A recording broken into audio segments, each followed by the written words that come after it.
호흡도 이렇게 길 줄은 몰랐습니다. 너무너무 잘했어요. 하나님께서 영광 받으신 줄 믿습니다. 우리 옆 사람과 한번 이렇게 인사하겠습니다. 은혜와 평강이 있기를 원합니다. 은혜가 있기를 원합니다. 오늘 말씀은 은혜와 평강이라는 제목으로 말씀을 전하겠습니다. 오늘 말씀해 보니까 바울이 빌레몬에게 은혜와 평강을 구하고 있어요.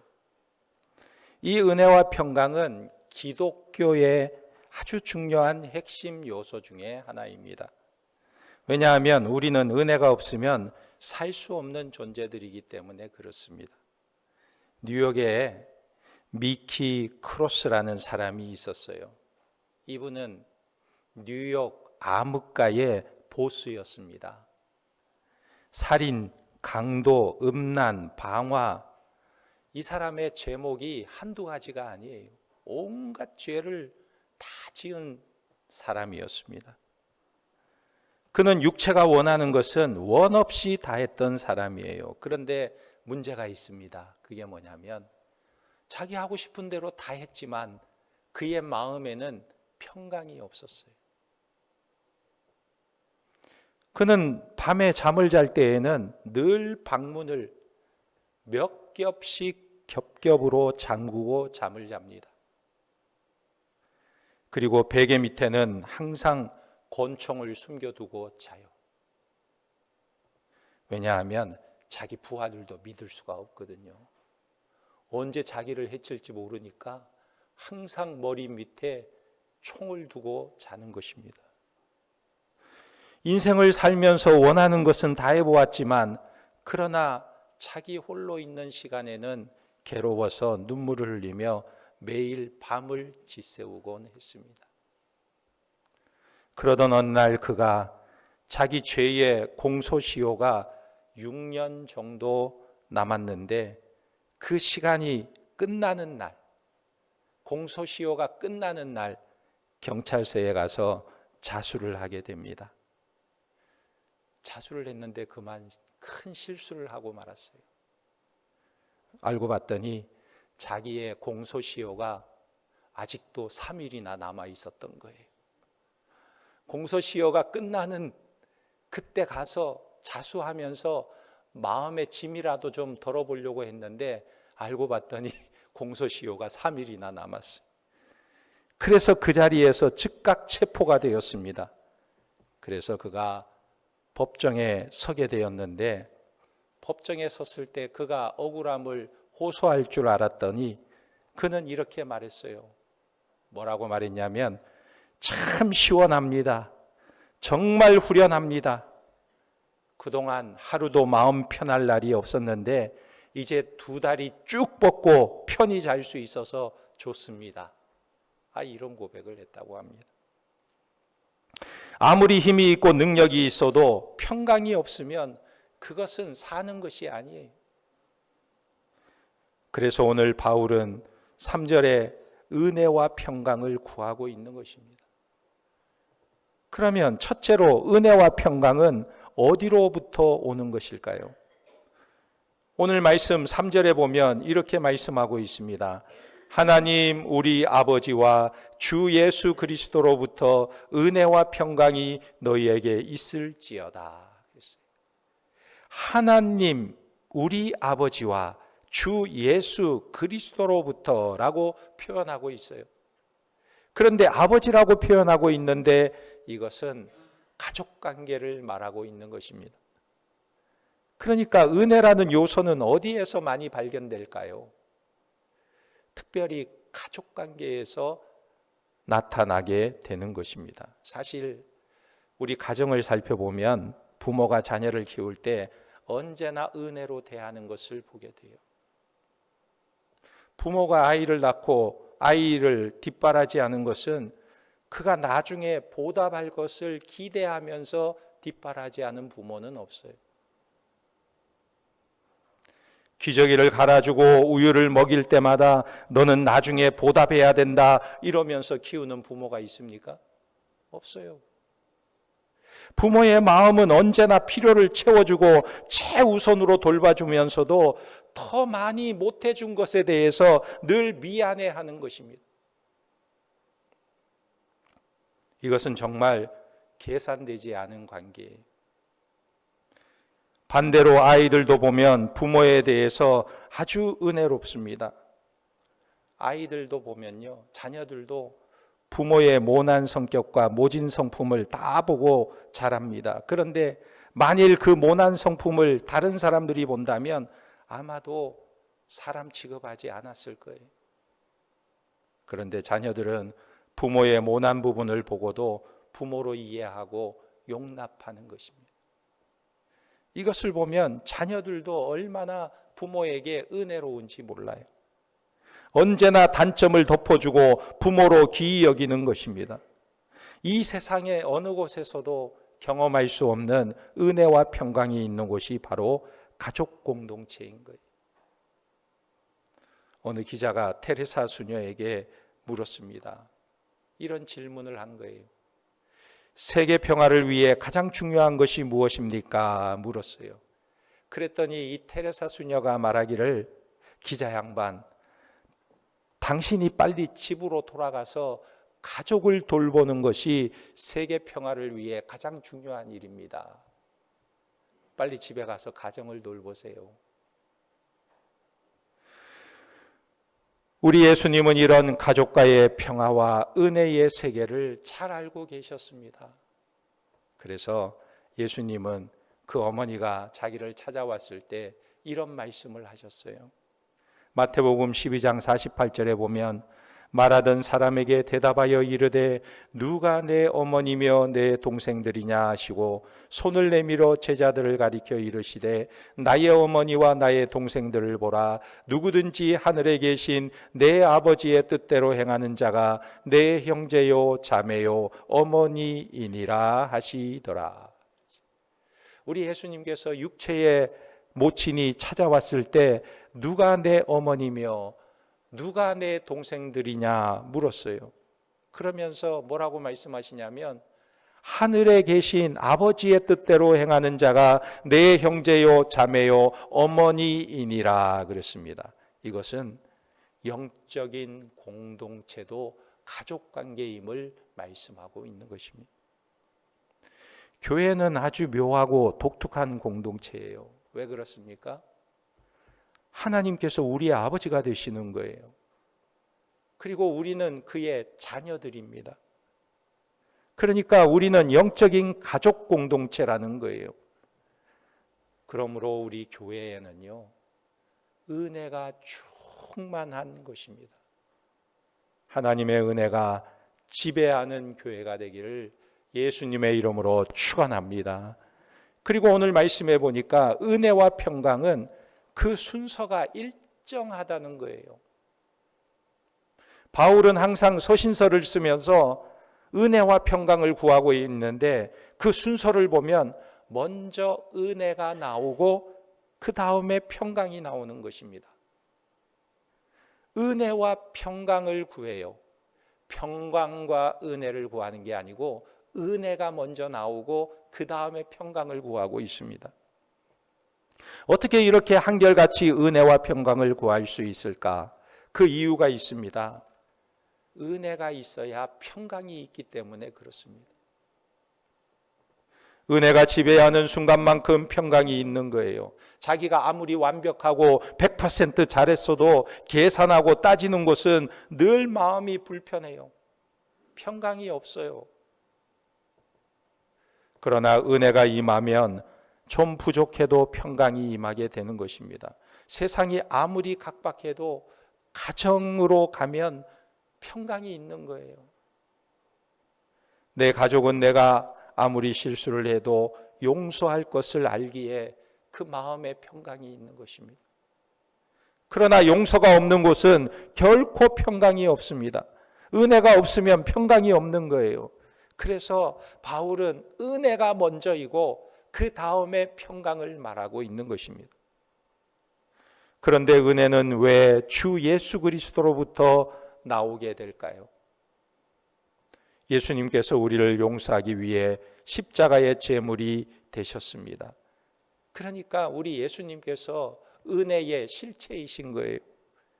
이것은 내가 어떤 상태에 있어도 주님으로부터 다 용서받게 되는 것입니다.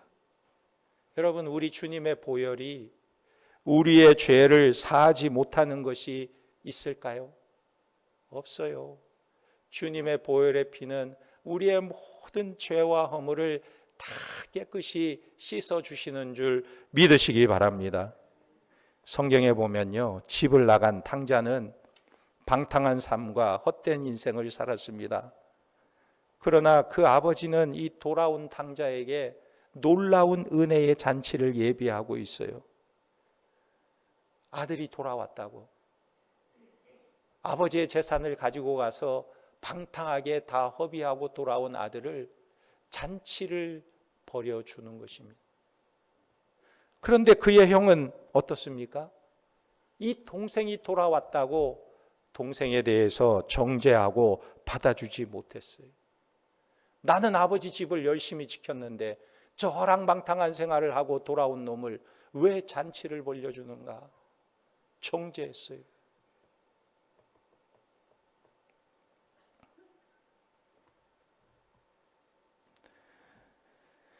형은 동생을 정죄하고 받아주지 못했지만 그 아버지는 은혜의 세계를 열어놓은 것입니다.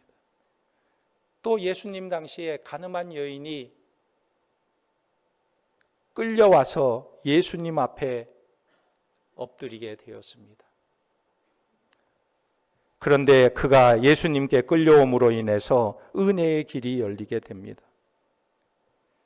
예수님께 왔기 때문에 은혜의 길이 열리게 된 거예요. 그러니까 예수를 주로 고백하는 사람들은 이런 하나님의 은혜의 체계에 속해 있음을 말씀하고 있는 것입니다. 그렇다면 우리의 삶은 어떤 원리로 살아야 합니까? 바로 은혜의 원리로 살아야 함을 말씀하고 있는 거예요. 만일 다른 사람이 죄를 지을 때 절대로 용서가 안 돼, 이렇게 말한다면 이 체계가 옮겨지는 것입니다. 우리는 은혜의 체계에서 벗어나게 되는 거예요. 은혜의 세계에서 율법의 세계로 옮겨지게 되는 것입니다. 그래서 마태복음 7장 1절에 보니까 비판을 받지 아니하려고는 비판하지 말라. 너희가 비판하는 그 비판으로 너희가 비판을 받을 것이요 너희가 헤아리는 그 헤아림으로 너희가 헤아림을 받을 것이니라 그랬어요. 이것은 무엇을 말하고 있습니까? 사람이 은혜의 세계를 버리고 비판의 세계로 들어가면 이미 그 은혜의 세계에서 벗어났다 말하고 있는 것입니다. 그래서 너도 그 체계에서 판단을 받게 될 것이다 말씀하고 있는 거예요. 그러면 우리가 어떻게 해야 합니까? 비판하지 말라는 거예요. 이것이 은혜의 체계에 들어가 있는 자들의 특징이라는 것입니다. 내가 잘못했느냐 잘했느냐가 중요한 것이 아니라 비판을 하지 않으면 나는 정죄를 당하지 않는다는 것입니다. 이것이 바로 은혜의 세계에 머물러 있는 자라는 것입니다. 오늘 바울은 로마 감옥에서 오네시모라는 노예, 이 노예를 만나게 되었어요. 로마 제국에 닫혀진 노예 제도 속에서는 이 오네시모라는 사람은 조금의 희망도 없는 사람이었습니다. 노예로, 죄수로서 희망이 없는 거예요. 그러나 그가 사도 바울을 만나서 하나님 아버지의 은혜의 세계를 경험하게 됩니다. 그리고 바울에게 아주 존귀 여김을 받게 돼요. 바울이 빌레몬에게 보낸 편지가 결국 그를 노예에서 해방시키고 나중에는 골로새 교회의 감독으로 세우는 놀라운 역사를 이루게 되는 것입니다. 이 죄인 한 사람, 노예로 도망친 사람은요, 주인의 돈을 훔쳐서 도망친 사람은 사형에 처해지는 거예요. 자기 목숨이 자기 것이 아니에요. 그런데 사도 바울을 만남으로 이 노예의 인생이 완전히 바뀌게 되었어요. 자기 주인 빌레몬에게도 용서를 받게 됩니다.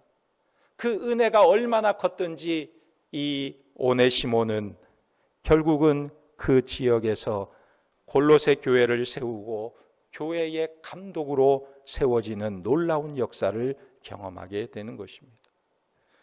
아무리 경직된 세상 속에서도 하나님의 은혜가 임하면 인간의 상처가 치료되고 무한한 가능성의 세계가 열리게 되는 것입니다. 그 로마 시대의 악한 상처가 다 치료되는 거예요. 이것이 바로 은혜의 세계인 것입니다. 그래서 은혜와 평강은 이 은혜를 확장하고자 하는 소원이 생기는 거예요. 내가만 경험되는 것이 아니라 내가 그 은혜를 경험했다면 그 은혜를 다른 사람에게도 또 많은 사람들에게 나타내고자 한다는 것입니다. 3절 말씀해 보니까 은혜와 평강이 너희에게 있을지어다 말하고 있어요. 은혜와 평강이 계속 퍼져나가기를 간구하고 있는 내용인 것입니다. 그러니까 사람이요, 은혜가 충만하면 자꾸 남에게 은혜를 베풀기를 원하는 것입니다. 율법 안에 있는 사람은 계속 율법을 퍼뜨리게 됩니다. 그러나 은혜 안에 있는 사람은 계속해서 은혜를 나타내고자 하는 거예요. 그래서 바울이 고백하는 내용이 바로 은혜와 평강이 너희에게 있을지어다. 이것은 자기가 지독한 율법 세계 속에서 살았던 경험이 있기 때문에 이 말을 선포하고 있는 거예요. 바울이 예수 믿기 전에는 예수 믿는 자를 잡아 죽이고 정죄하고 감옥에 집어넣고 또 스데반을 보면서 돌로 쳐서 죽이는 현장에 있었습니다. 이 바울은요, 정말 치열하게 율법 속에 살아가던 사람이에요. 율법을 자기처럼 철저히 지키는 자가 없을 것이다, 이런 자부심을 가지고 살았던 사람입니다. 그런데 그런 그가 예수님을 만나고 다메섹 도상에서 꼬꾸라지면서 은혜의 세계를 경험하게 됩니다. 다메섹 도상에서 주님을 만난 이후에 눈이 멀게 되었을 때에 아나니아라는 사람을 만나게 돼요. 그는 자신이 예수를 만났다는 사실만으로 자기를 형제로 끌어안아 주며 축복하고 형제로 받아주는 것을 경험하게 됩니다. 그 전에는 자기는 예수 믿는 사람을 죽이려고 잡으러 다니고 저주하고 그리스도인들을 핍박했는데, 그리스도인들은 자기를 받아주고 용서해주고 사랑으로 보살펴주니 얼마나 큰 은혜를 경험했습니까? 하나님의 사랑이 이 땅에 실현되는 것을 경험하고 나서 그는 계속해서 그 은혜와 평강을 전하는 사람이 되었던 것입니다. 그래서 오늘 바울이 빌레몬에게 은혜와 평강이 있을지어다 이렇게 말하니까 그 은혜가 누구에게 흘러갔습니까? 빌레몬에게 은혜와 평강이 있을지어다 말했는데 그 은혜가 오네시모에게까지 흘러가게 된 거예요. 여러분들은 은혜와 평강을 선포하고 있습니까? 여러분들은 은혜와 평강을 선포하는 하나님의 백성이 되시기를 예수님의 이름으로 축원합니다. 창세기에 보면요, 요셉이요, 사춘기 때에는 나이 많은 형들에게 괴로움을 당했어요. 형들이 자기를 미워하고 자기를 죽이려고 했습니다. 그리고 죽이려고 하다가 목숨만은 살려주자 해서 노예로 팔아버렸어요. 그래서 애굽에서 노예 생활을 하는데 그곳에서 좀 잘 되는가 했더니 오해받아서 감옥살이를 하게 됩니다. 30세가 될 때까지 노예 생활과 감옥 생활이 전부였어요. 그의 인생에. 얼마나 억울하고 분노가 가득 찼었겠습니까? 그런데 나중에 그가 애굽의 총리가 된 이후에 자기 형들이 애굽 땅으로 찾아온 거예요. 형들이 기근 속에 먹고 살기 위해서 곡식을 구하러 애굽 땅에 왔는데 그 형들을 계속해서 이 요셉이 지켜보면서 마음에 감동을 받게 됩니다. 그리고 그 형들을 자기가 끌어안아 주게 돼요. 요셉이 그들 형들을 끌어안으면서 뭐라고 말합니까? 형님들, 나를 팔았으므로 두려워하지 마세요. 형님들이 나를 팔았으므로 많은 사람들이 기근해서 살고 우리 가족들도 살게 되었습니다. 이런 고백을 해요. 만약에 요셉이 그 형들을 율법으로 대했다면 고대 근동은 어떻게 되었을까요? 아마 그 당시에 피바다가 되었을 것입니다. 자기의 중모심 때문에 형제들에게 복수하려고 하는 마음 때문에 그 형제들을 죽이고 고대 근동은 기근으로 모든 국가들이 다 굶어 죽었을 거예요. 그런데 놀랍게도 요셉은 은혜를 선포했습니다. 그는 형들에게 이렇게 말했어요. 형님들 걱정하지 마세요. 제가 형님들과 자녀들까지도 다 먹여 살리겠습니다. 그러니 평안하소서, 두려워하지 마시옵소서. 형들에게 요셉이 이렇게 말해준 거예요. 마음속에 있던 그 증오심이 다 녹아내리고 기근이 풍년처럼 축제로 바뀌게 되었습니다. 바로 은혜를 선포한 거예요.